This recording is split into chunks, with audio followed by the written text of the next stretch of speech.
E aí, quando a gente vai estudar padrão de comportamento animal, a gente não acessa padrões de alma, do pensamento do animal ali. A gente identifica padrão que se repete e que é passível de analisar. Quando a gente começa a analisar o comportamento humano, a gente se dá a margem de estudar esses padrões, e eu acho válido, tá? Eu acho válido. Mas eu parto do pressuposto de que o ser humano é bicho também, né? Eu acho que o ser humano é bicho. Enquanto bicho, temos padrões de comportamento.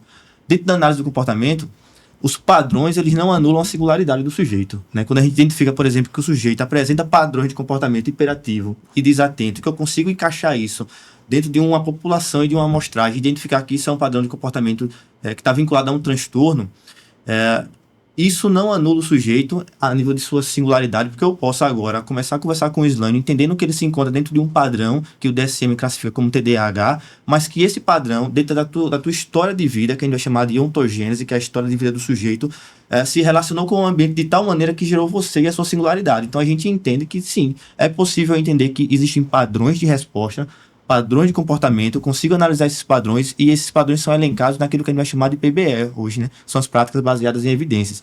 E aí, eu tenho um certo cuidado para falar esse ponto aqui, porque é o seguinte, dentro das PBEs a gente vai ter sim uma série de perspectivas interventivas que são baseadas em evidências e outras que não são.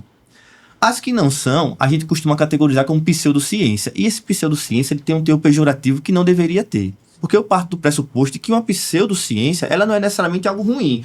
Há as ruins, mas há pseudociência que simplesmente ainda não pegou o teor científico dentro dos moldes que a minha perspectiva positivista coloca.